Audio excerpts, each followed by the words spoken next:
And welcome back to the second video tutorial of the series, where you're gonna learn the devices, sensors, and actuators in Webots.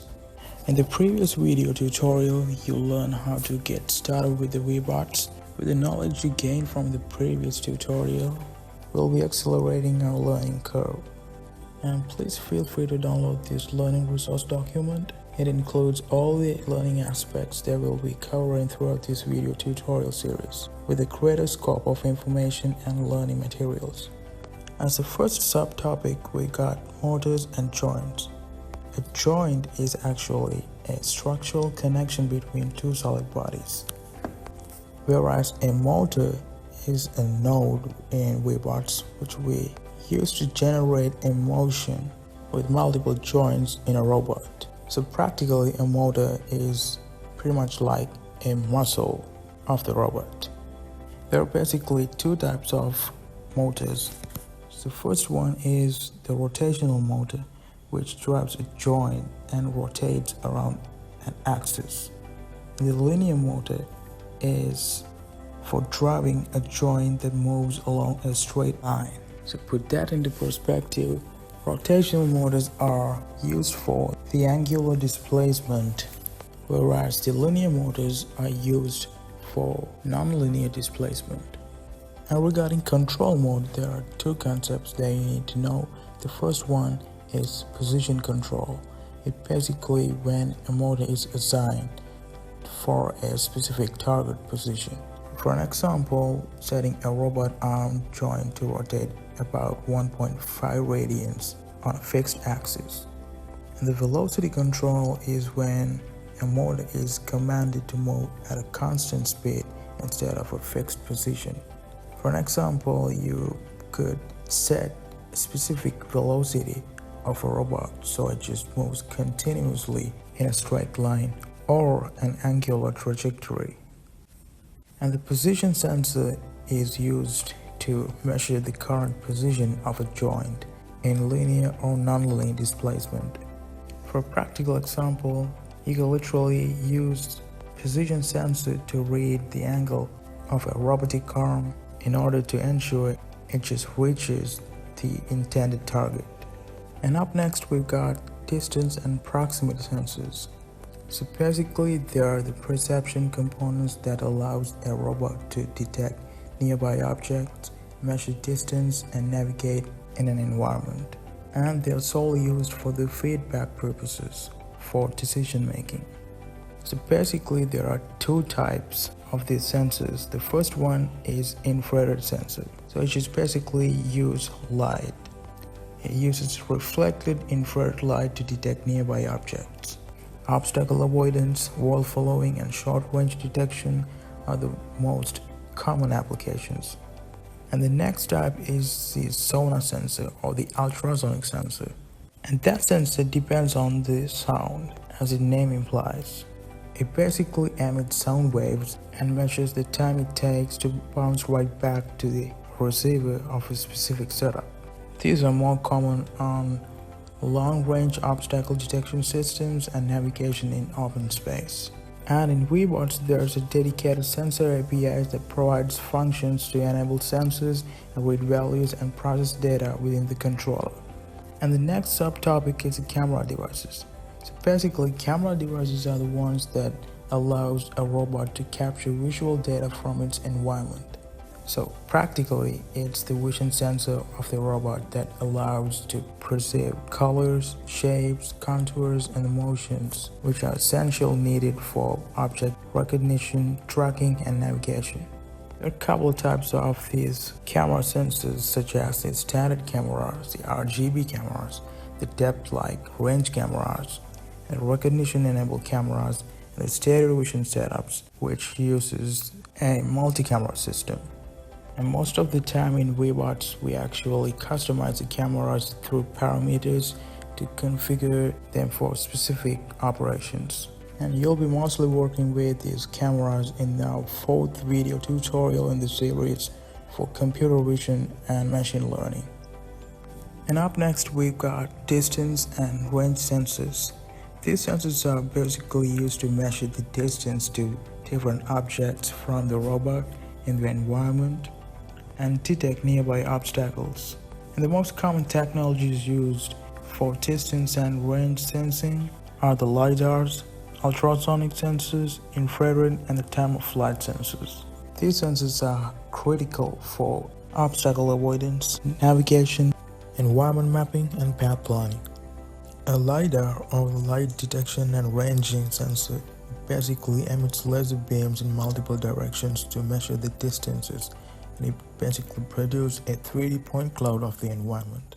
And the ultrasonic rangefinder is just like we discussed before. It basically uses sound waves to detect the distance from the objects. The sensors have two transducers, one for emitting and the other one for receiving.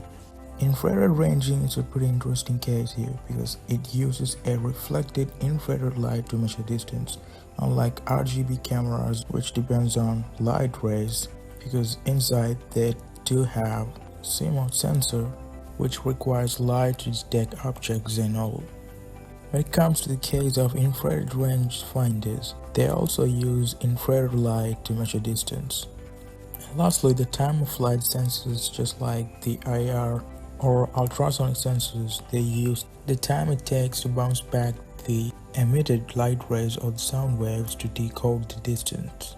And next up we have GPS, compass, gyroscope, and accelerometer. Well, GPS stands for the Global Positioning System. So in the context of the Webots, it provides you the position of the robot in the X and YZ axis. And the compass is the instrument that helps you measure the heading relative to the Earth's magnetic field. For an example, a drone or ground robot which is trying to align itself to the node or the target direction you have set in the controller that you write. So it's primarily used for maintaining the orientation and directional navigation because it requires to correct the current course.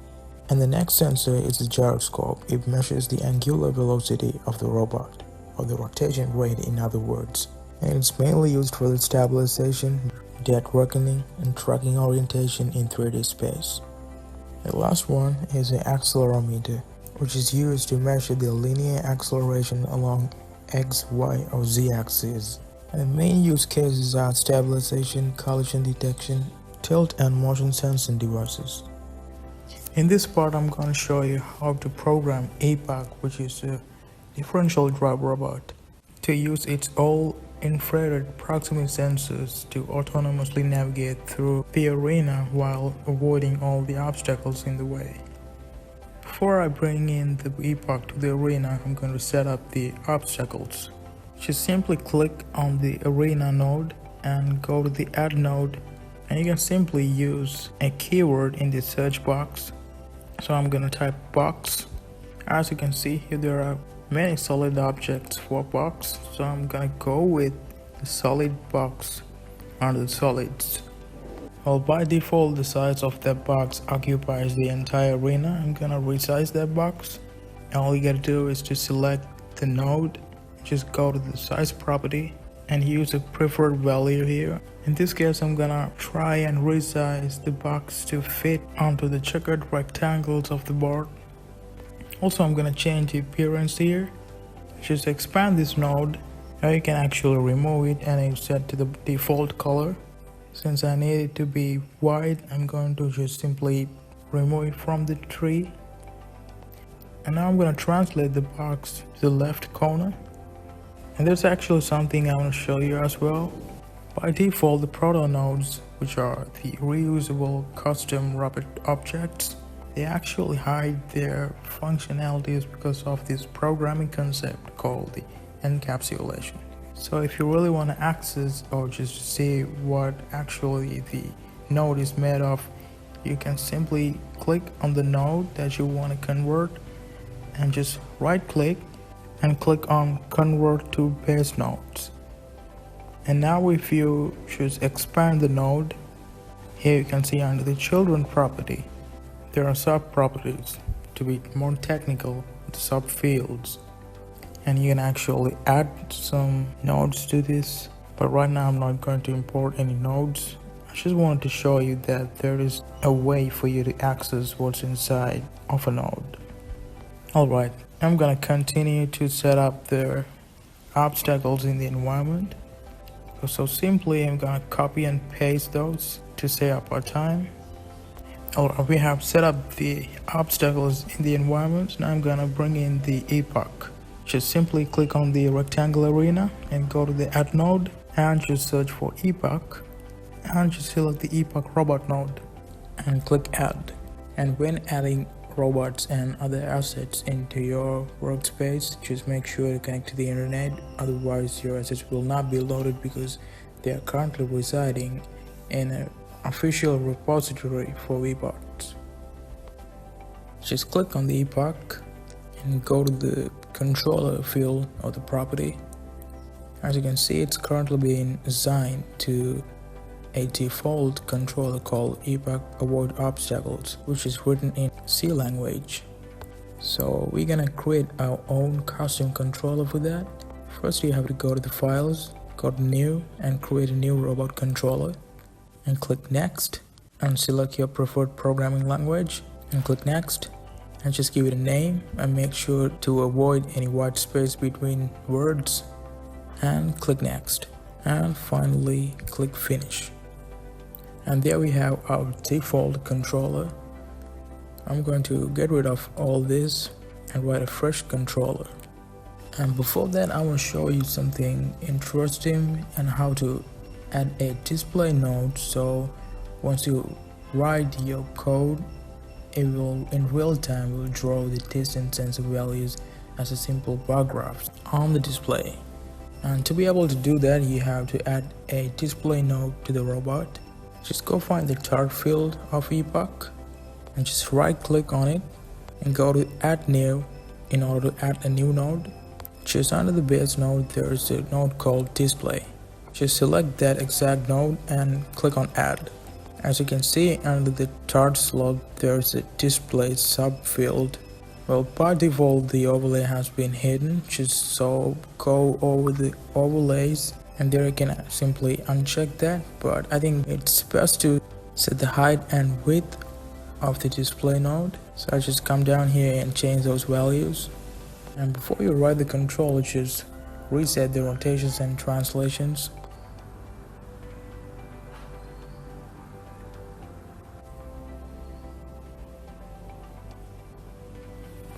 And this is the control I written for the demonstration. On the top we have the constants we have defined for time step, max speed and the sensor value. And also we have written a function to climb the speed as well. So the basic idea behind this was to restrict the epoch's motor speed to physical limits. And after that I have initialized the robot, and following that all the motors are initialized. Epoch's got only two motors, left and right motors, so I have set the velocity and the position in the initialization setup.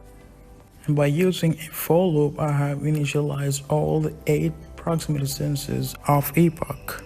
And just below that, I have also initialized the display, which we added to the tar slot, and also created 2 variables for the display height and the width. Also a print line just in case display was not found. And after that, the camera was also initialized with get device function. Also used 2 print lines to determine if the camera is online or the camera is missing. So that will give you a status of the offline and online devices. Well, I think I have not actually enabled the display node we added to the tar slot. So let me go over here in the overlays and just uncheck hide all display overlays. Alright, and the while loop, the main loop which reads all 8 infrared sensors, displays the rendering logic and the wall following behavior of the robot. For the display rendering logic, I have used an if statement and assigned colors to fill the rectangles in the display node, and it just basically divides the width of the display node into 8 bars, and I've used a for loop to enumerate sensor values. So to enforce the positive values to be drawn in the display node, I have used this if condition here. it checks if the bar height is greater than 0, and along the y-axis displays the bar by subtracting the display height. And after that, the main wall following logic.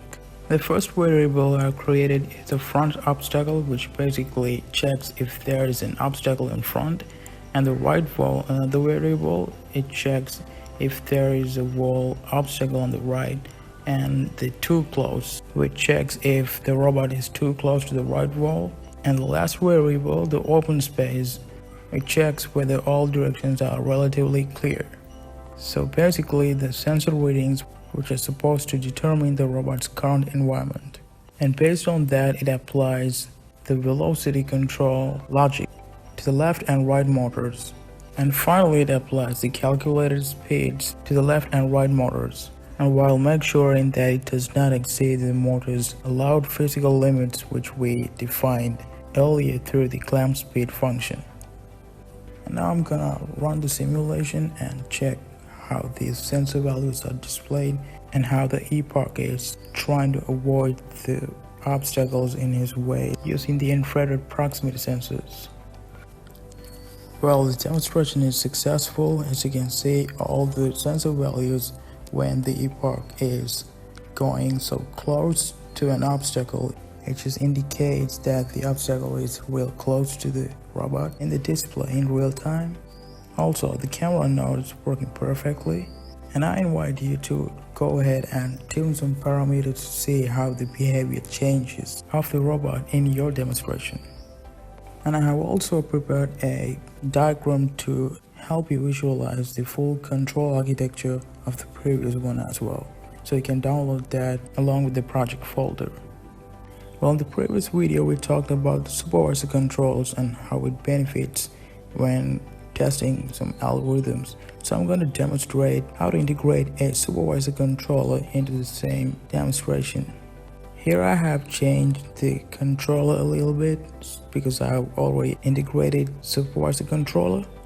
And as you can see on the top, I've imported a supervisor controller instead of the robot and initialized the supervisor instead of the robot. And down here I have created a variable called robot node and assigned the supervisor's getSelf function, and also created two separate variables, one for translation field, another one for rotation field, and assigned the getField function for the robot node we created. And down here we have created two variables to save the start position and the start rotation, and everything else is just the same like before.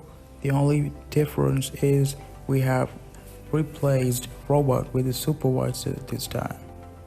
So in the while loop we have replaced the robot with the supervisor, and it just fetches the absolute global coordinates through getPosition function, and then it just checks if the robot has breached the geofence that we defined as the arena limit, which we defined in the constant variables. And also I have integrated a print line to throw the bridge points into the console. But basically what we have done here is we just define a constant variable as the arena limit to define the allowed radius the robot can travel or navigate. And if those conditions are violated or the geofence is breached, it just basically override the physics engine and set the robot back to its original position. Before you run the simulation, you just have to make sure that the supervisor control is set to true, because by default it comes off as false. You just have to go here and just find the supervisor field and check the false so it becomes true. And now you're clear to run the simulation. But before that, just make sure to save the file and reload the world for a fresh start as well.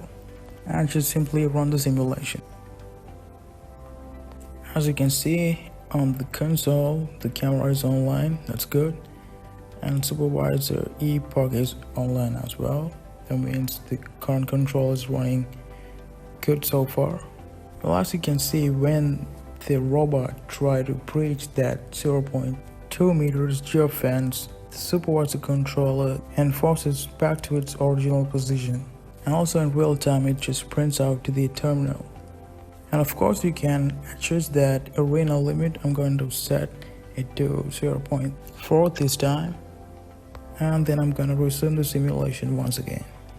And yes, the simulation going splendid as we expected. And that's exactly how you can make use of Supervisor control in Webots. In this part, I'm going to demonstrate the use of angular motors and joints with UR10E industrial arm. So this is the control architecture for it. As it illustrates, the main inputs are the system clock and the time feedback and the waypoint sequence for joint angles. And in the logic block, it processes it through the sequence iterator, and it passes to the target position generator, and then it calculates the delay calculation, send that to the robot setup in the controller, and send it right back to the controller sequence iterator. And the target position generator sends it to the joint position control through set position function, and eventually it passes onto the actuators of the robotic arm. And here I have set up the environment and written control that requires to perform what we have discussed before. So first things first, at the top of the script I have imported the robot from the controller, initialize the robot and the time step function, and also I have defined all joint names.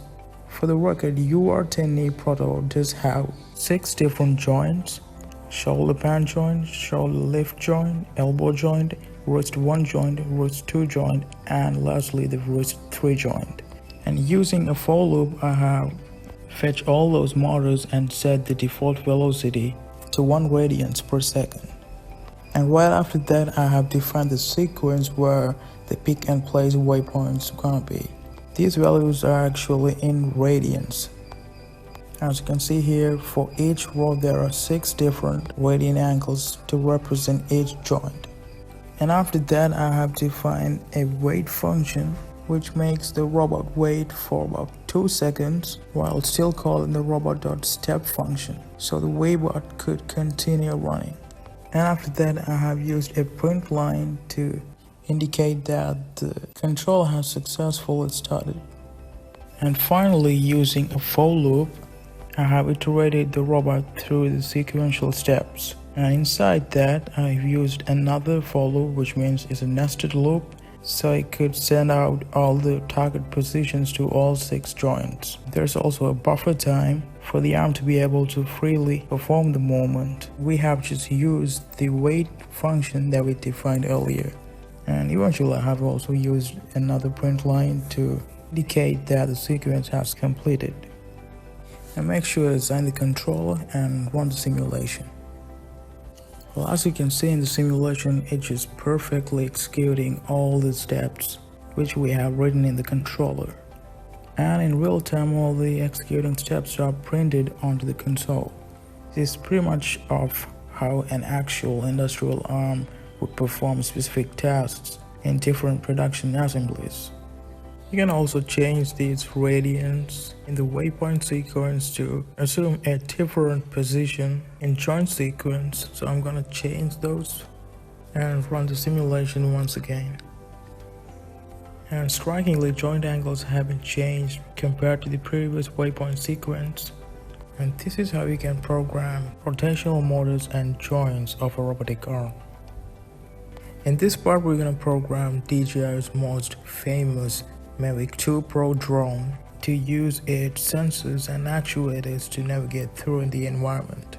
This is the exact control architecture we're gonna be writing inside the controller. Basically, it uses 3 sensors: the GPS, IMU, and the gyro. The IMU sensor and the gyro passes the data into the attitude PD control in the controller's block. And the GPS position sends its data to the velocity estimator and then to the position PD controller in a controller block. And it passes the roll and pitch right down to the attitude PD controller. And the total roll, pitch, and yaw input passes on to the motor mixer. In the logic block, the waypoint sequences are there. They basically sense the target positions to the virtual target generator. And the target generator takes GPS data, and the calculated virtual position sends to the error calculation block. And the error calculation sends the position error and the altitude error to the altitude P controller and the position PD controller. And based on those inputs, the final clamp motor velocities are applied to the actuators of the drone. And here into the arena, I'm going to summon the DJI Mavic 2 Pro drone. Just simply click this Add Node button. Just expand the proto nodes and expand the robots and expand the DJI and expand the Mavic, and just click that Mavic 2 Pro robot node and just click on Add. Alright, now we have our drone in the 3D space. We'll now start writing our new controller for that. So we're gonna go over the same steps that we discussed before. Just go to the file, new, and the new robot controller, and create the controller. Once the controller is successfully created, I'm going to get rid of the default template it comes with and inject our own custom controller. And this is the controller that we wrote. Just like before, you first have to import the robot from the controller and also import the math, because we're going to be working with some math functions to facilitate the operation. And also I have defined a function to clamp the physical limits of the drone here. And inside the main function, I have initialized the robot as well as the time step. And then I have jumped off to the initialization of the flight sensors, starting from the GPS, IMU, and the gyro. And after that, I have also initialized the camera through the get device function here. For this demonstration, I have locked the gimbal motors of the drone, because the gimbal, which is the instrument that the camera setup is strapped onto. The primary reason for that, because if the gimbal motors are out of control, it could literally throw the drone off the balance and eventually crash it onto the ground. So I have set the position exactly to 0 to prevent any undesirable attitude of the drone. Alright, let's enable the camera. Just go to the overlays, Mavic 2 Pro overlays, camera devices, and show overlay. And following the gimbal position locking, I have initialized the propellers. So there are 4 propellers, in other words the actuators: the front left, front right, rear left, and rear right. And using a for loop, I have set the position and the velocity to exactly 0. And using a for loop with a range of 15, I have completely allowed the physics to settle before reading the initial sensor data. And after that, using initial POS or initial position variable, I have get all the GPS values. And following that, there are 2 print lines, and after that the waypoint sequence. So each row has 3 values representing the X and Y and Z axis. So the drone is supposed to take on 5 different waypoints upon the execution. Following that, I have defined a variable, the current waypoint index to 0, and also the hover time to 0 as well. And then we have defined the flight dynamic constants, starting from the vertical thrust, the vertical P, the vertical D. This is for the PID controller. I just actually intentionally avoided here. Roll, pitch, and yaw values, as well as the position constant values for proportional and derivatives. And at last we got max velocity. And after that, we have defined the virtual target variables for X, Y, as well as the altitude. And most importantly, the velocity tracking variables, the previous X and Y, as well as the previous altitude values. And finally, the delta value of that. That's mainly because of the stabilization, it depends on the error correction. Also, we have defined a glide speed variable as well. And then finally, the while loop of the main control loop of the algorithm.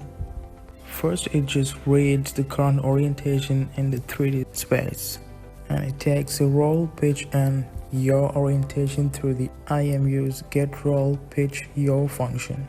Also, it takes the velocity values for roll, pitch, and yaw through the gyros get values function. And then it takes the current position through the GPS get values, the current x, y, and the altitude as well. Then it just simply calculates the true velocity of x and y, z in the 3D space. And after that, I have assigned the previous and the current position for x, y, and the altitude. And then it fetches the actual targets from the waypoint list we defined above. And actually the altitude means the z-axis, just in case if you are confused about this term altitude. And after that, I have created another variable, distance to waypoint. So it just basically takes the square root of all x, y, and z vertical distances and the horizontal distances, and tells the controller how far the drone is still from the actual target waypoint. And then following that, the waypoint advancement logic is implemented. It basically checks whether the drone has reached the current waypoint before moving to the next one. It checks if the distance to waypoint is less than 0.25, which means the 25 centimeters of the waypoint, and the hover time plus equals 1. It basically starts counting simulation steps while it stays there. And the hover time greater than 20 is once it has stayed there for more than 20 steps, it just considers that the waypoint is reached. And then using a print function which is reports that it has reached the waypoint and will move to the next one. And right after that, the actual waypoint logic. This was to make sure that the virtual target moved gradually toward the actual waypoint instead of just jumping directly onto it. So the X gradually moves the virtual target X toward the target X, and the Y gradually moves the virtual target Y to the actual target Y. Then the altitude just moves along the virtual target altitude toward the target altitude, and the glide speed was there to control how quickly the virtual target moves. And after that, we have defined the proportional derivative control of the drone's altitude. It just calculates how far the drone is vertically from the desired altitude. And the second line, it just determines how strongly to command the vertical movement. So the P term, K vertical P times error, just pushes the drone towards the target altitude. And the D term just basically considers that the drone's vertical velocity, and it just reduces the command if it is already moving vertically quickly. And the clamp just there to limit the altitude error used by the P term from -1 to +1 to prevent the excessive large commands. And after that, we have defined the nested position of the altitude controller for the drone. We have created two variables for target pitch and target roll, and using the clamp function, which just basically limits the requested tilt to about negative or positive 14.3 degrees. And then we have created the inputs for roll, pitch, and yaw. What it does is it just basically compares the drone's actual orientation with the desired orientation and produces the control inputs. For an instance, the roll minus target rolls throws the roll error, and then the tilt compensation that we do. And that's mainly because when the drone tilts, some of its thrust is directed horizontally, so less thrust supports its weight vertically. And then we've got the thrust mixer for the propellers. M1 through the M4 represent the motors of the drone itself. This logic here takes the control outputs for thrust, roll, pitch, and yaw, and combines them into individual command for each of the four motors. The base thrust basically about the overall lifting force for all motors. The vertical input is just there to raise or lower overall thrust, and the roll input creates the roll, pitch input creates the pitch, and yaw input creates the yaw. And this plus and negative sign are different for each motor because it's just basically changing one motor's thrust relative to the others, and then it produces the required torque So this whole block here is about mixing the torque of the motors. And after that we have defined the clamp velocities for each motor. So it makes sure that each motor command stays within the motor's allowed velocity range. And finally the application of the velocities to the motors. This control might be a little bit overwhelming if you're a beginner, so feel free to take your time with it. This is not actually a very complicated controller. You can literally grasp the whole idea and write your own customized algorithm for that. And let's run the simulation. Well, the drone just took off very smoothly, and also the console verifies that sensors are camera online, PD position hold active, and executing expanded waypoint navigation sequence.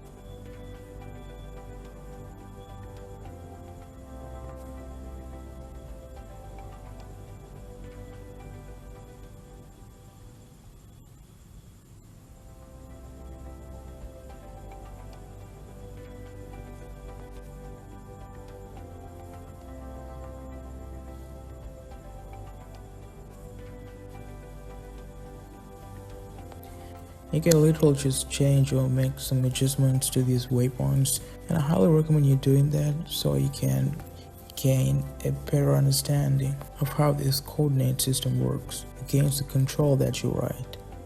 And now that you're so much familiar with all these controllers thing, and I thought it would be better to pay a little bit more attention to the environment designing. So just go to the Add Node button and just come down here, proto nodes and the objects. You can actually use some of those objects. Now I'm gonna add a dog to the arena. You can literally just adjust its translation just like this.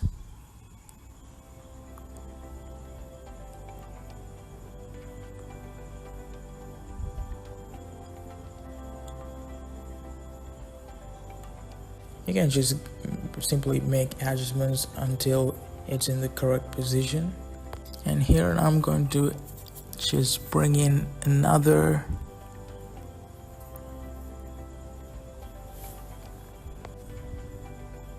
I'm going to position it next to the dog.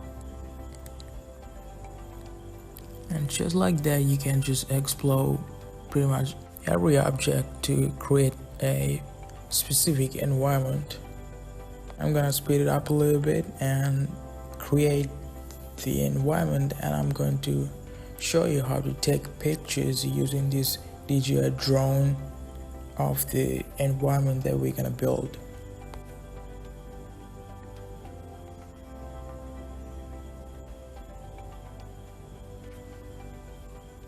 Well, the environment is pretty good, and I'm going to run the simulation. So the same code will be running in the controller, except just a couple line of codes because we have added the feature to take photos of the scene. The drone just smoothly took off.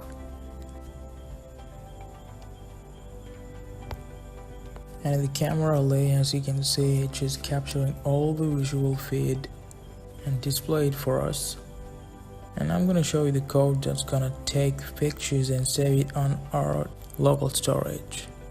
As you can see here in the control, the camera capture logic, when the camera is found, we're gonna save the PNG file through the save image function.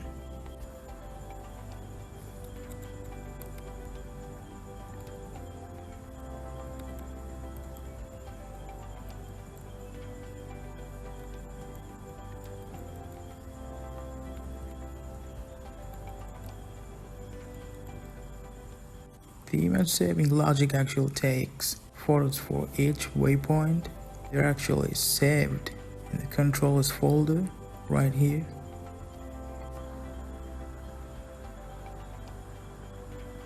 So that's basically how you can program this DJI drone as an aerial vehicle to use its sensors for navigation. Alright everyone, now we have come to the end of the second tutorial in the Webots series, where you've learned what are the sensors, actuators and devices in robots, on how to program a differential drive robot, an industrial grade robotic arm, as well as the most famous DJI Mavic 2 Pro drone. In the next video tutorial, you're gonna be learning the navigation and motion planning in Webots. Please feel free to check out our Webots official repository where you can download all these project folders, files and all that. You can also download the official learning material we have created for this Webots series from our official website. So that's all in this video tutorial. Just make sure to subscribe to our channel and turn on the notification bell so you'll be notified once we upload our new video tutorials like this. Until then, keep learning.